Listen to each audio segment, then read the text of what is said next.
Hello, welcome to another season of Sage Reverie. Today we are talking about listening well. Let's jump into it. Welcome to Sage Reverie, a podcast where we seek to live well and live wisely. I'm Mike Wilson. And I'm Wes Smith. We live in the great state of Wyoming, and each week, from a biblical perspective, we discuss a trending topic and what others are saying about it. If you're using these episodes for your group, there are discussion questions in the description, and for more information about our ministry, visit church307.com.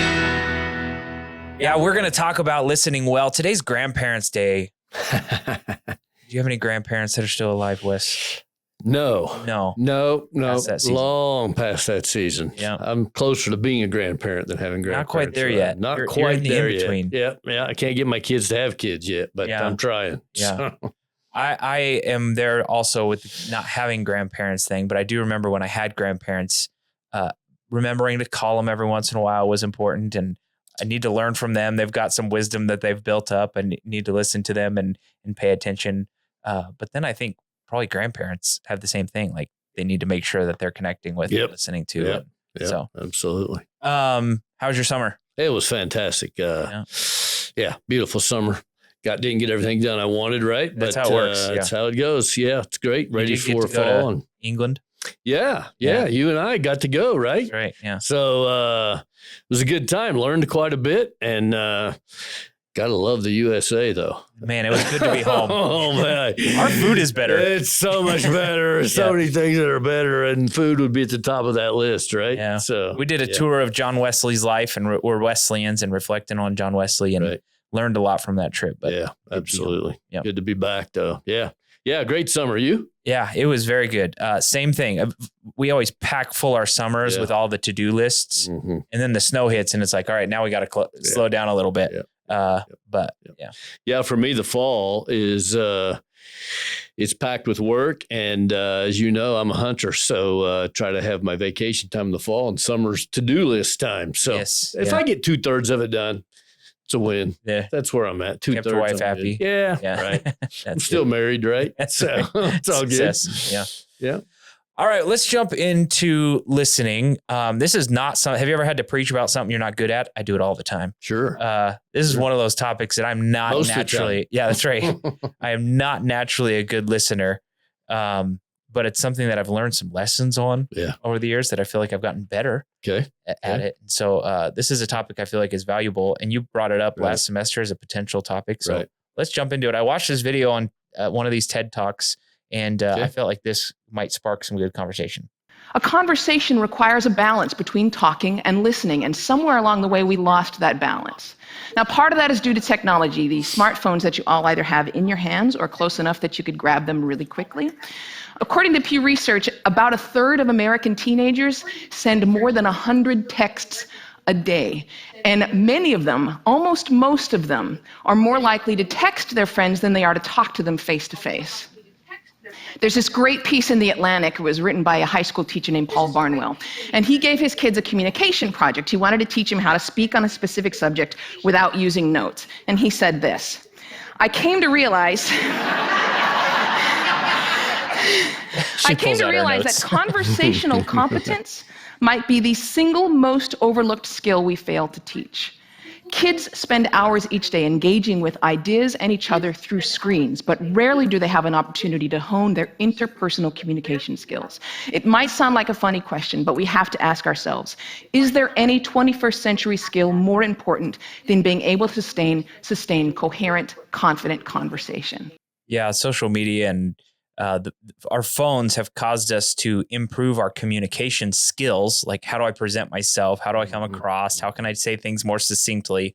But they've done very little. In fact, they've taken us in the wrong direction when it comes to listening. We're giving feedback on what restaurants we visit or reviewing everything we buy on Amazon. We're constantly communicating things to others, but not doing much listening. Maybe it's time we start teaching kids, and like, do we need a class in school about how to listen well? I don't know, but we need some improvement in this area. Yeah. You know, this is something for me. It's been a growth area the last 2 or 3 years. I realized that probably didn't do this as well as I should, so started to take it seriously. I feel like God spoke to me about that over time to say, Wes, this is the next thing for you. And I have since come to conclude that it's the key to everything. And that sounds like an overstatement. I don't think it is. It's the key to everything. And it has impacted my life in so many profound ways over the last 18 to 24 months that I've become just a zealot for this idea of learning how to listen well. Emotional management, conflict management. My ability to be a leader has drastically grown because I've become a listener. But as a husband, as a dad, it's had huge impact. And if I could go back and change one thing about my life, like if I could be a 20-year-old again or a 30-year-old again and change one thing, this would be it. I would be a better listener. The great heartaches of my life, I think, would have all been different if I would have been a better listener. It's a big deal. It's huge. And the thing with, texting or whatever, we've lost the listening to what's behind the word. So we still get the word, but we've lost that's what we've lost. And it's impacting us hugely. Absolutely. Yeah. There's a difference between hearing somebody and really listening to somebody. Yeah. It's like when my kids, when I give them instructions and then they don't do what I say, I said, did you hear me? And they can repeat back what I said, but they weren't actually listening. They heard my words, but they didn't really lean in and listen and let it impact them and their actions. That's right. You said emotional management. Are you talking about managing your emotions or the emotions of others? My emotions. Okay. And as I manage mine, I then help others manage theirs in the conversation. Okay. And so I don't manipulate their emotions, but I do encourage them to manage them well by the way I'm doing. You're a pastor, so you know what James says about this, right? Brother of Jesus, right? Says there's an order to all of this. And he ends with a comment about anger, which is emotional management, right? He says, so you should be quick to listen, slow to speak, and then slow to become angry. And so emotional management is the result of this process that he points out, which is be aggressive, enthusiastic about listening. Well, it turns out there's a whole bunch of ways to do that. Be reticent, be timid about speaking. And if you do that, your emotions, the way you live your life will be out of a wise way of living, not out of a reactive way of living. And so there's this whole beautiful stream, a way of living life that if you get it right, if you figure out how to be the listener you were created to be, I'm telling you, it changes your whole life and the people around you. It's amazing. Is it more about the learning that you do when you listen? Like Jordan Peterson talks about how he can learn something from anyone. Is it more about that? Like you have something to learn from everybody, or is it more in the not speaking? You are like what is it actually that's creating your positive emotions? I think the learning is part of it, but I think more deeply than that, it's the posture. So when I listen well, what I'm doing is saying you matter a lot.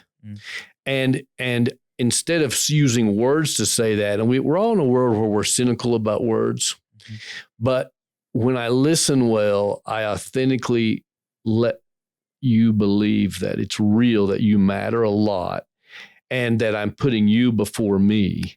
And that does two things. One is it builds you up.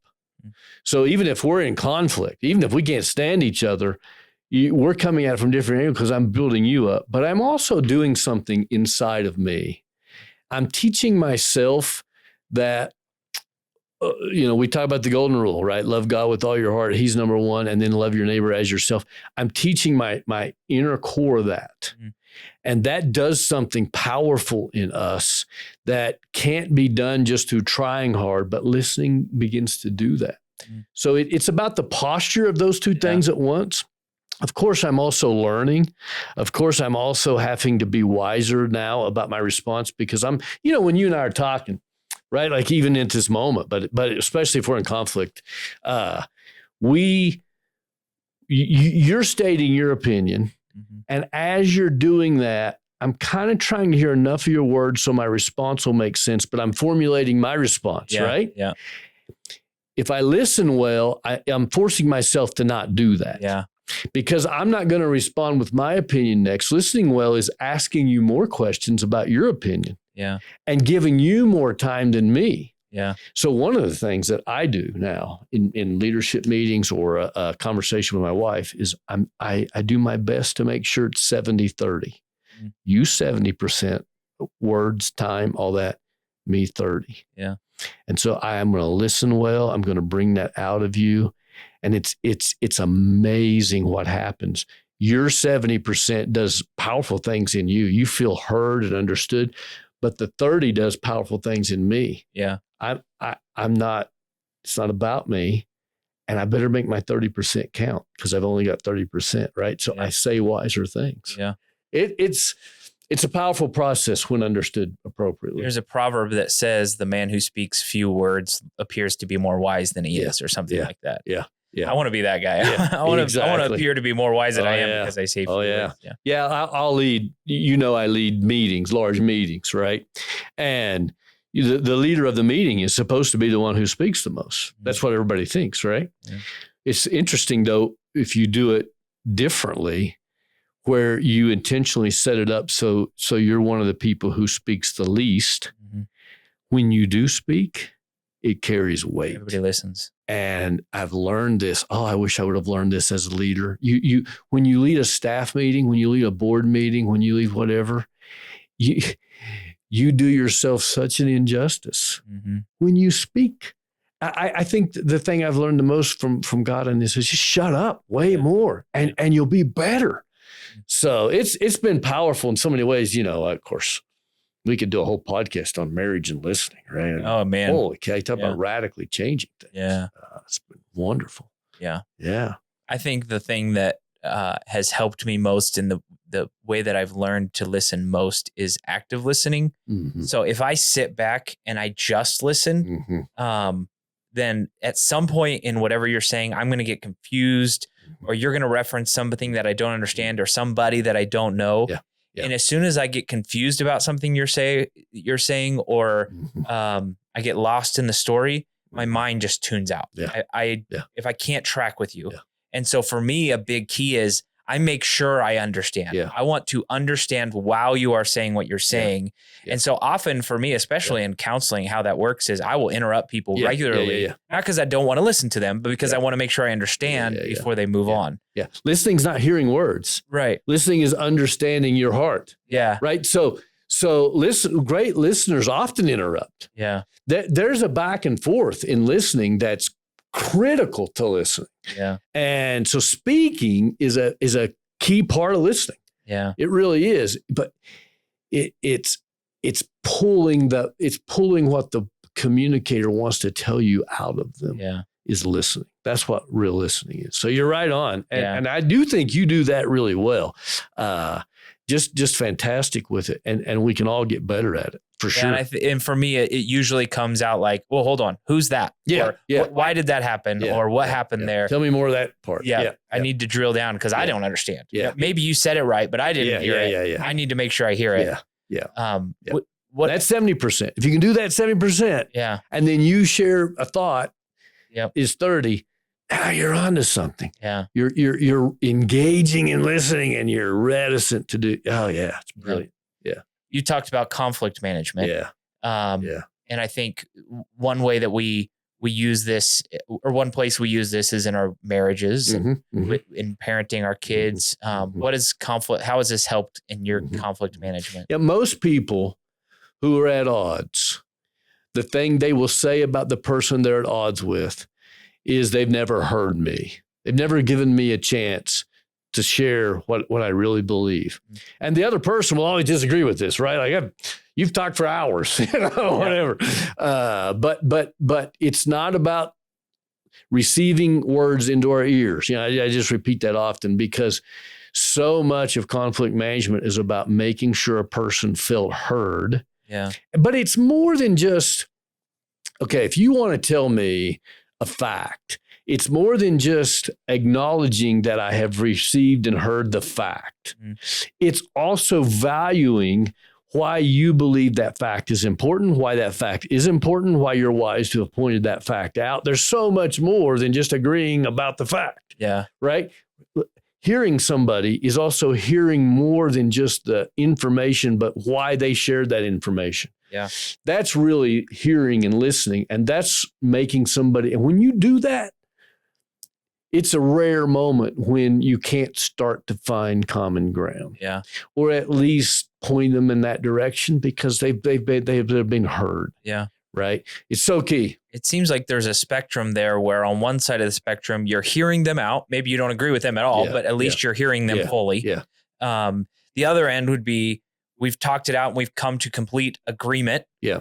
Usually the solution is going to be somewhere in the middle where we can come to a compromise and say, I'm not going to get my way. You're not going to get your way, but at least we're talking it out and hashing it out so we can get to compromise. Yeah. One key for me there has been just learning to choose my battles. Yeah. There's so often that I'm in conflict or disagreement with somebody and I'll hear them say 10 things that I disagree with and I'll want to nitpick and correct everything that they said. But really what I need to do is figure out where is the core of the disagreement? What's the most important thing for us to solve and try to correct in this conversation? So many times, here's what I'll do if I'm helping two leaders of organizations who are in conflict. Here's what I'll do is I'll say to one, this time is about you sharing your position. And I'll encourage the other one, because you know when you're in a conversation and you're sharing your position and you can see the other person formulating a response and sort of deciding whether they agree or don't agree as you're sharing that. You know that's going on, right? But you're in other conversations where somebody is truly wanting to learn. Yeah. Like what you actually think about something. It's a totally different conversation. Absolutely. They both may be nodding. They both may be hearing your words, but it's totally different, right? Yeah. So I'll say to the person, this whole conversation is about you sharing the other, I'll encourage maybe to ask some questions. And let's leave this first discussion deciding where it is at the core we disagree. Not trying to solve it, just deciding where it is. If you can do that in conflict, just say, can I think and pray about this for a couple of days? I think what I'm hearing you say is where we most disagree is here. I just want to think and pray about that. This is new for me because we figured that out. Can I have a couple days to think and pray about that before I come back with maybe what I would like to share? That goes so long because you didn't just jump back with your deal. You processed it. You heard it. You took some time. Now, it's important. Listening well doesn't mean you never speak, though. Yeah. Doesn't mean you don't have an opinion. Doesn't mean that you don't disagree. But boy, if you can get that 70-30 and just even in so many conversations, I'll say, wow, this is new for me. Thanks. I need to think and pray about this. Yeah. And boy, that goes so far. Yeah. How does that play into our marriage relationships and our parenting relationships? Yeah. I want the one thing that you hear people say often is the wife was talking, the husband was trying to fix her problems. And so rather than really hearing her, which is what she wanted, he was trying to fix her. Is this part of that conversation? Yeah. One part of listening well for me has been waiting to give input until I'm asked. So I love to help people. And I love to do that by giving advice. Right? Pastors, people come to seek our advice. So we kind of get in this mode of giving advice. And then, before I was a pastor, I was a business consultant. So my job was to give advice. I love giving advice. That's why you talked me into this podcast. That's right. As you said, you're going to get, but the reality is unsolicited advice is worse than advice. Yeah. Good advice. Unsolicited advice is super harmful and is not only not well received, but it often causes people to do the opposite of what they should. Right. So I gave way too much unsolicited advice in my 20s and 30s and 40s. Way too much. There's times when you have to do that. You have a 7-year-old. Yeah. you have to give some unsolicited advice. That was going to be my first comeback. Right, I'm like, how do I do that with my 5-year-old? You're going to have to sometimes give unsolicited advice in life. But wow, that should, as they age, that should decrease so that by the time they're 14, 15, if you've done this right, you're giving almost no unsolicited advice. So little of that should be when your spousal relationship. And so now I lead a whole organization, and I occasionally have to sit down with some people in the organization and give some unsolicited advice. But boy, that's got to be you've done it to me. It's good though. Well, like you'd be an example. There are some people you have to give unsolicited advice to, but you want to make that so rare. Hopefully less than 10% of the advice I give is unsolicited. Yeah. If I'm doing my job right. And now sometimes I will say to somebody, I'll say, I think I might have some ideas. If you want to, let's schedule some time someday. That's good. And I just leave it in their court, right? Yeah. Or I'll say, hey, there's a couple great books about that. If you want some time, I can share that with you. Let me know. And I just leave it at that. If they want, they'll dig into it more, and then they'll ask more, and then I'll dig in. But, Jesus says, don't, give your pearls to swine or whatever. You got to be super careful about. I have some huge regrets as a dad, huge regrets. And every single one of them involve words that I have given in unsolicited advice moments that I'd love to take back. Wow. And it has done so much damage. And so, Mom, Dad, if I could tell you one thing about your parenting, it would be use your advice wisely. And as they age, hopefully they'll embrace advice, but they're going to go through phases where they don't want any, and they don't. Boy, just be wise about unsolicited advice. I try to help other people give people advice. So I may set up, you should go talk to this person. I think you have some wise things to say to them. Yeah. But rarely will you get me to just give advice without throw asking. me under the bus. Yeah. Yeah, absolutely. So what's the hierarchy? How do you determine what advice is worth giving and what isn't? So if their life is in immediate danger, right? So threat to body or health in some way, that's unsolicited advice right away. But if there is something that the natural consequences that will incur from them making that choice, if they can recover from those consequences, then I try to hold off. If it might hurt, but if I think they can recover, if I don't think it's a path that can't be reversed, I will do my best to wait till the pain hits to give advice, because that's usually when it's asked for, right? Yeah. If I see that it's going to lead to pain or trauma that probably can't be reversed, that's when I'm most likely to jump in with unsolicited advice in some way. But even in that, I will start it this way. Unsolicited advice usually should go this way.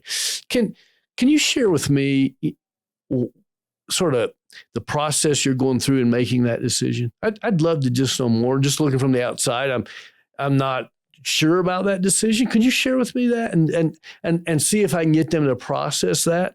8-year-old's different than 18-year-old or 28-year-old, and how that goes about. But just ask that question, create a conversation, create a context, see if I can get them to ask in that conversation. If I can't, just say, man, I remember, I've made a choice that way.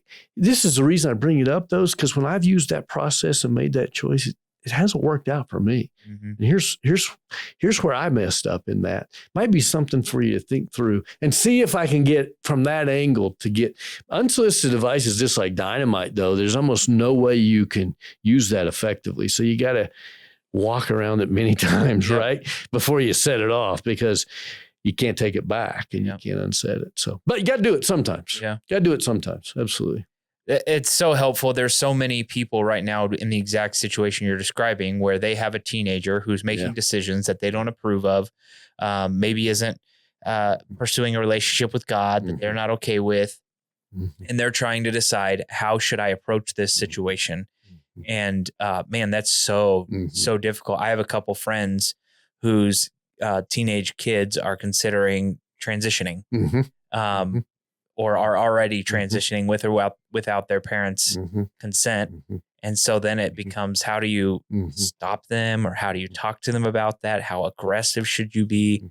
And man, I sympathize with those people more than I have answers for how to have those conversations. Lots of prayer goes into that. Yeah. Two things. Keep in mind, instead of the discussion about should you transition or not, or are you sexually oriented in this way or not, these kind of hard conversations, if you can, ask for just time to ask them to take time to process it rather than just having the debate about the choice itself. So try to have the debate about taking time, and then invite them, if you can, say, listen with me, and then find some other resource, a video on the topic, a counselor that you could go to together. Can we listen together and just process this decision together? I'd like to learn too. So can we process this? Time process, if you can use your advice for time process and not the decision itself, that can sometimes help. Yeah. Sometimes it's just heartbreaking and there's nothing you can do. Give the Holy Spirit more time to speak to them so they can hopefully let God do his thing. Yeah. That's exactly right. Yeah. That's good. I would like for us to turn a little bit of a corner here, because I want to do something fun. I heard somebody say, it was an improv actor, and somebody said, how do you come up with the jokes? Because this guy's hilarious. And he said, the key to good improv is the words yes and. And he said, so he said, you have to be a good listener to be good at improv. And he said, as I'm listening to somebody who's improving something, then I have to be fully aware of what they're saying, but at the same time, I am ready and prepared to add a yes and to the end of what they say, which requires me to be a good listener. And I thought it would be a fun way to end today, to reflect on some good old Colin mockery. And what are their names? Colin and Ryan. Here we go. Hey, Colin. Yeah, Ryan. Here's a little riddle for you. All right. What kind of bird always says the name of our next band? Oh, I guess, tern? An Arctic tern? And what sound does an Arctic tern make? Backstreet Boys?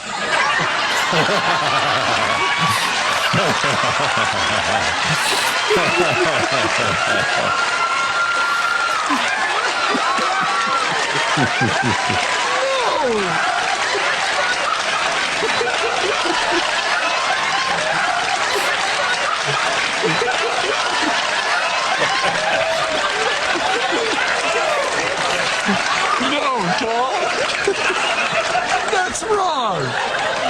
Well, why don't you tell us what's right? I was thinking an owl. Oh. Who? The Who is our next band on this season. The first time I watched that clip, I cried for a whole day. Not hold it together. But I want to be not a person who's responding just to one up. Yeah.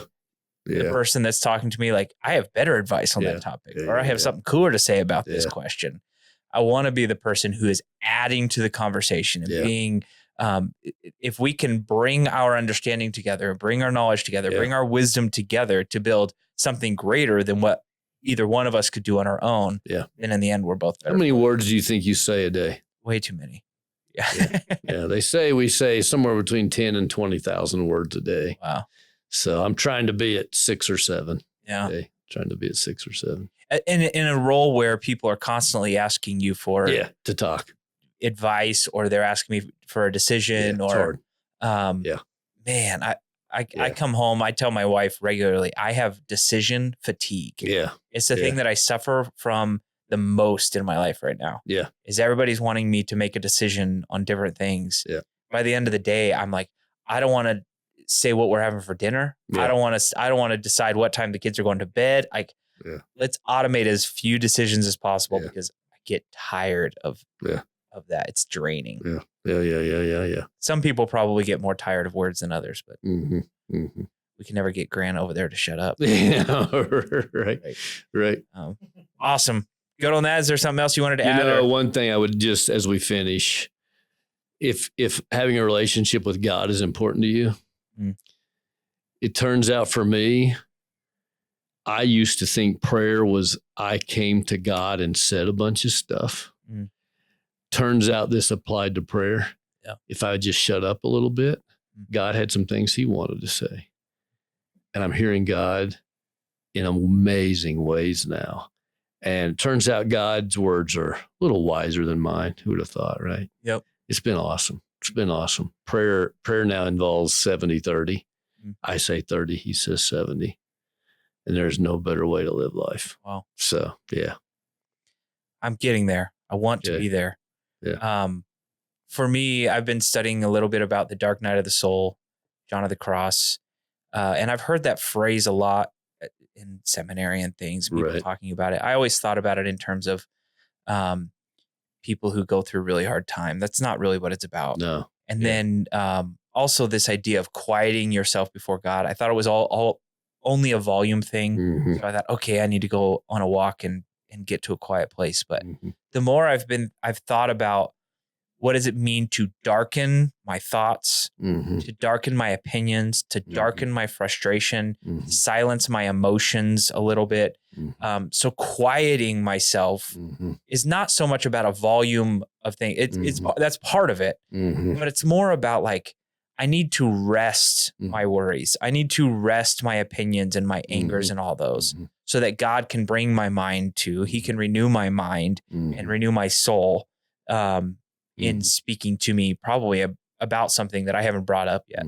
I didn't even know to ask him about, and I needed him to speak to me about it. Yeah. I try to ask God 5-6 questions a day. Oh, good. Instead of telling him what I think about something. Just, what do you think about that? Not sure what to think about that. And then just leave it. It's pretty awesome. Yeah. I've begun starting my prayers. Every morning my prayer starts with, God, what do you want me to pray about? Yeah. That's my opening sentence. That's great, man. Every prayer. That's perfect. What do you want me to pray about? Yeah. So. That's a good thought. Awesome. Well, thank you for joining us. Thank you for listening to us today. It's been great. We're going to do 10 episodes this semester and then take a break for Christmas and do 10 more after that. And so we are excited that you are getting back into the rhythm with us. If you'd like to like this or share this, whatever platform you happen to be watching it on, let people know that it is available if they want to be using it for whatever research they are using it for it. But we are so excited about this semester. Thank you for joining us today.